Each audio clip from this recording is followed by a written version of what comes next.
was about mid-year 2014, and I was driving to work one morning, and I just felt deep inside my spirit, that I needed to quit my job. And I didn't know where that was coming from. I thought possibly I'm losing my mind. I don't know.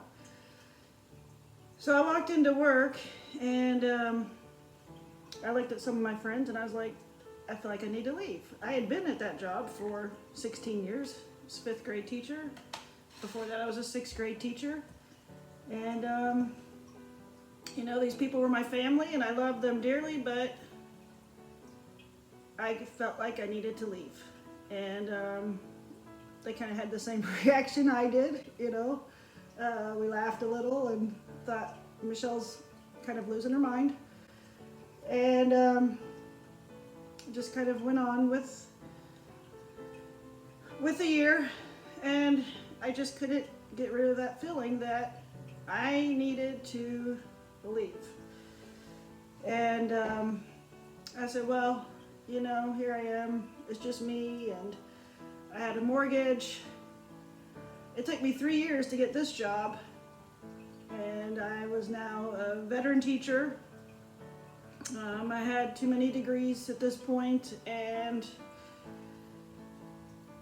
people just weren't hiring veteran teachers with all that experience, just because we were kind of going through a difficult time, and budgets had been cut to schools, and it was going to take a huge leap of faith if I decided I was going to quit my job. And I just needed something, some kind of sign that I wasn't going crazy, that I needed to actually quit my job.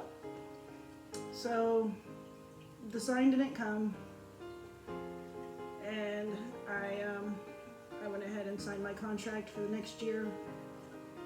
And I remember walking in, I could not shake this feeling that I needed to leave teaching. I needed to leave my job. I needed to leave that school. And I remember we had a welcome back breakfast for the teachers. The PTA was always so good to provide that for us. And our two of our schools came together for breakfast. I remember looking at across the hash browns to one of my friends as I was scooping them out, and I just said, don't be surprised if you don't see me here next year. And her reaction was the same as everybody else. She just laughed and said, okay. And I'm like, no, I'm dead serious. Don't be surprised if you don't see me here next year. Yeah, because I just couldn't shake the feeling. Most people wouldn't quit if there was a misunderstanding, but I knew. I got my sign that I needed, and I liked the site. There was this new position available called an innovation specialist, and there was no job description at all. But I feel like that's my job. I think that's my job. The end of the school year came, and people are like, Michelle, what are you going to do? Aren't you starting to get a little worried? And I said, no, because I know God has a plan for my life.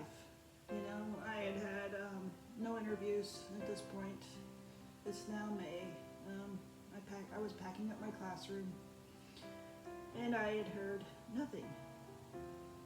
But I still loved the sound of that innovation specialist job. And the end of the school year came and went, and I had nothing. And July came, and I was like, okay, what's going on, God? Every sign pointed to me quitting. What is going on? And I started to lose hope, and started to question what's going on. And I had been attending a church in Florida at the time, Lake Gibson, and my former pastor, when he dedicated me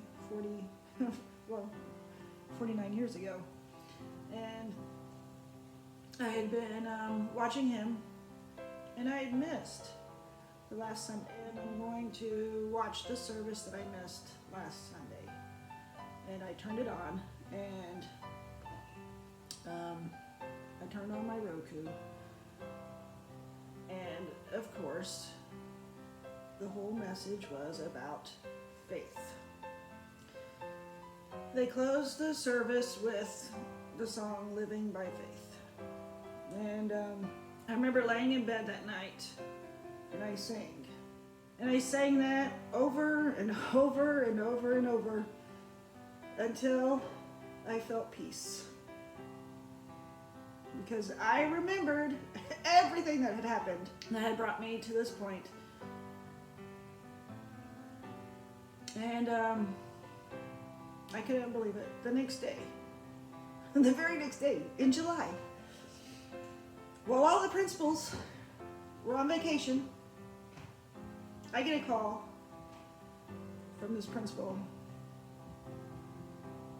at Pawnee for the innovation specialist position.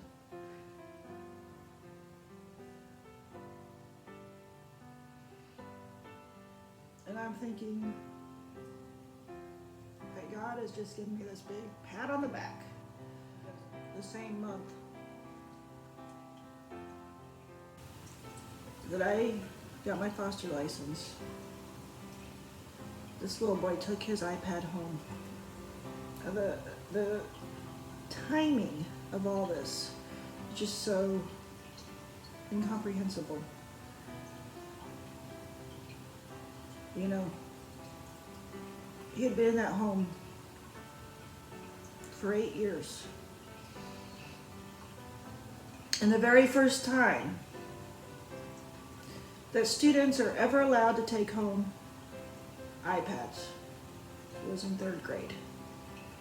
And this little 3rd grader, the same month that I got my foster license.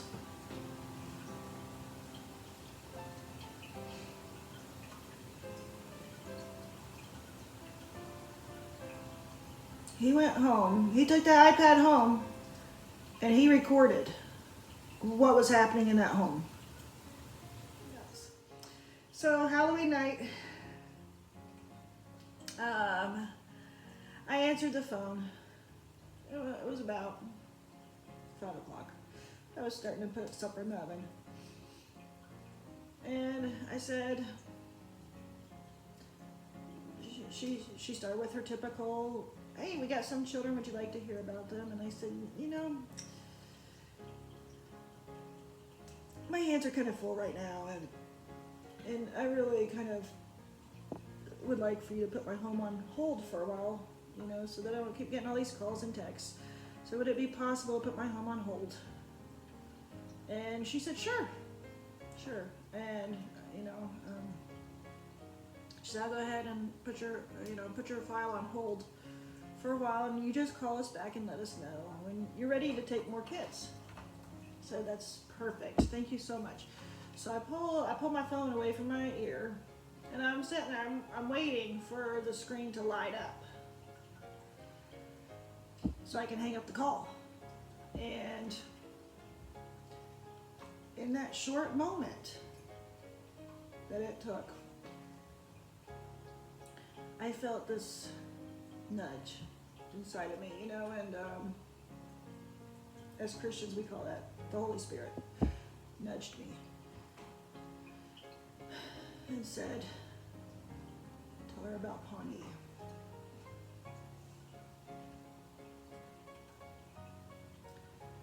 So I pulled the phone back to my ear, and I'm like, are you still there? Are you still there? And of course she was still there. Because none of us had control of this phone call. This was all part of the miracle. And I said, I forgot to tell you.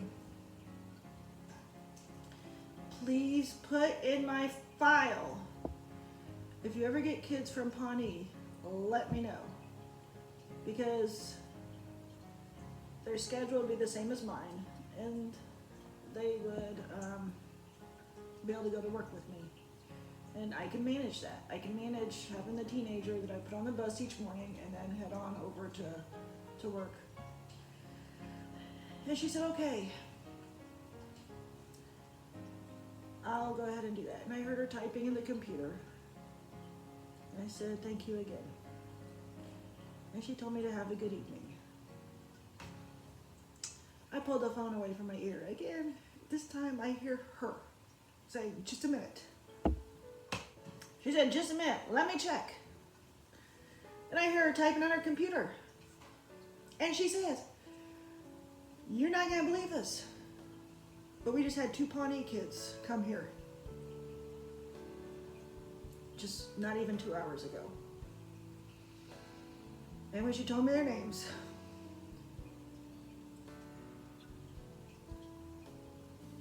all I could see was this little girl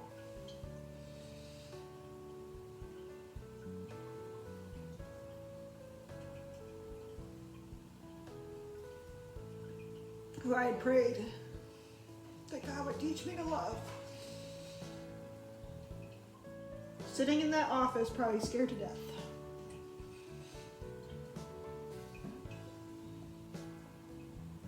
And I told the lady, bring him on over. Bring him over. Come on. And I knew. That's when it hit me. It wasn't about a better job.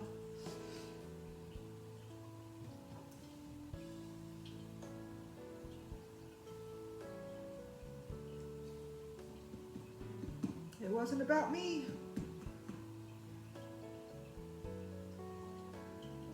It was about these 2 kids. Halloween night.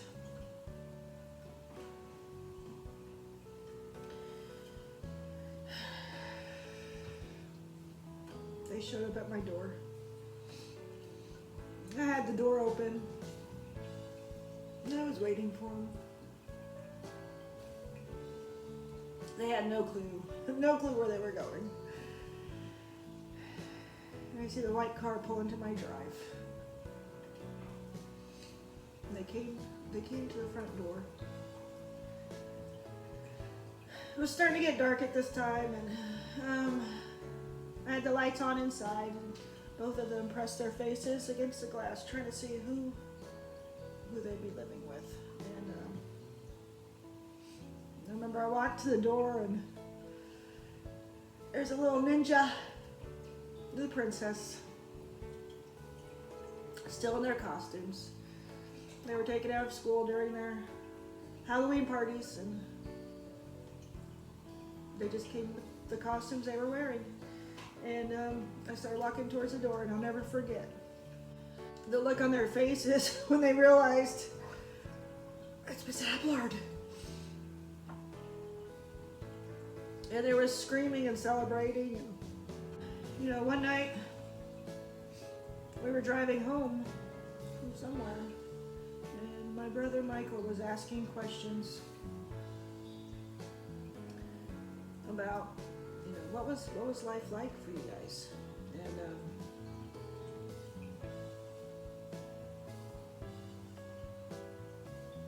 I remember TJ said, my life was horrible.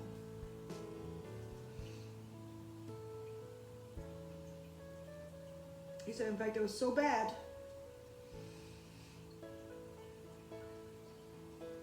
that when I went to kindergarten, I was desperate. And he said, I looked at this girl and I told her, I gotta get out of my house. I don't know what to do. And that girl looked at him and she said, pray.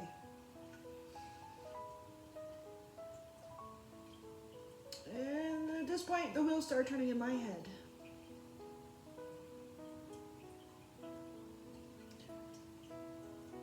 when he was in kindergarten.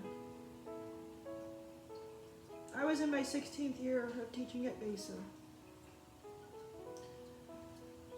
He didn't know how to pray, but God heard his heart. He knew. And at the time, while all this was happening, that was when I walked into my school and I said, I feel like I need to leave. That prayer started me on a life-changing journey.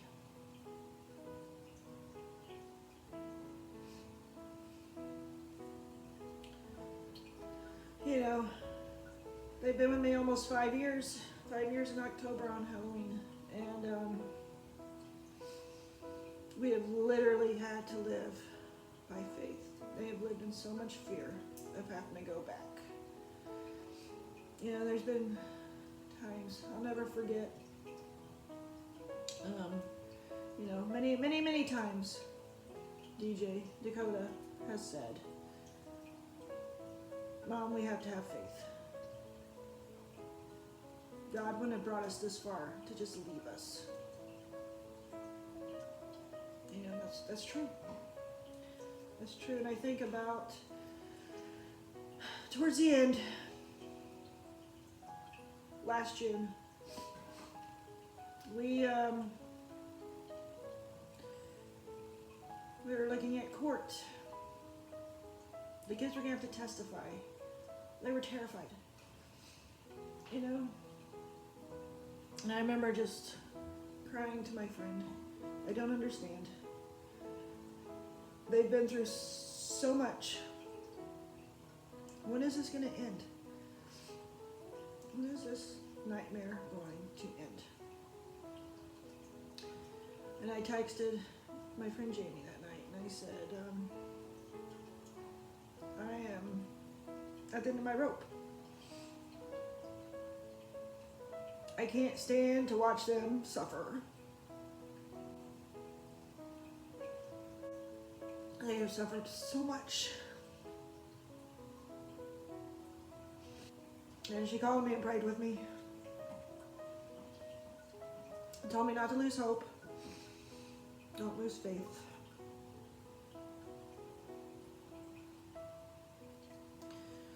About 1 o'clock in the morning, I woke up.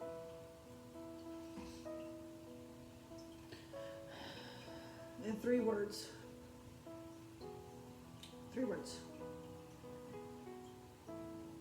came into my mind. Thelma Wells prayer. I went to YouTube and I typed it in. And I clicked the very first one. It's called The Uniqueness of Prayer. And I watched it. And I couldn't believe it. Everything, all my doubts, all my frustrations, all my questions, everything I had shared with Jamie just a few short hours before, she answered in that message, the uniqueness of prayer. One of the things she says is so profound. I've shared this with others, you know. I usually have to watch it again so I can get the words. But something to the effect that sometimes you're on this journey and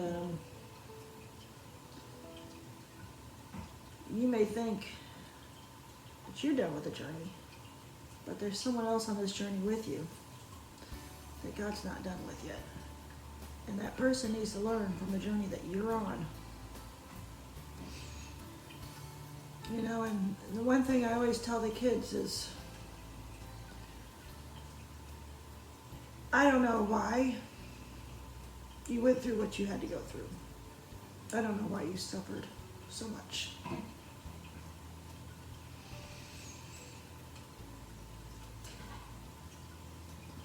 But I do know that God was with you. You know, and unfortunately, He's given humans the choice to live as we please. But I can picture him when you were hiding, knowing what was going to happen if you got found. I can picture him sitting beside you, just pulling you through. Because he wasn't ready yet.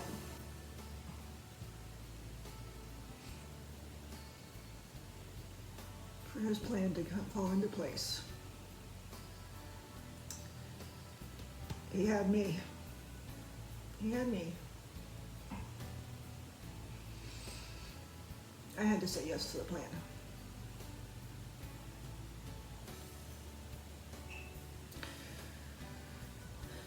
And someday, their story will be the difference in someone's life. It's already been a difference in mine, for sure. But someday, they'll be there for someone else who's gone through what they've went through, what they've gone through. It'll teach them about hope, and about love, and about faith. I took Dakota to his swim meet, and I was driving over to my sister's. And I called my friend Jamie, and I told her, I said, you know, Jamie, I don't know. I said, but I'm going to start praising God. I'm going to thank him. I'm going to thank him for everything that he's brought me through. I'm going to thank him for his journey. I'm going to thank him for these kids. And I thanked him. And I got on my knees last night, and I thanked him. I thanked him for everything. And I'm not going to pray asking God, please do this, please do that. I'm going to thank him. And I'm going to leave myself open to whatever his plan is for me. I was literally 5 minutes away from my sister's house when I hung up the phone with her. And the minute my phone connected to her Wi-Fi, I had a message from the DA's office telling me that the papers were going to be signed. There's going to be no more court.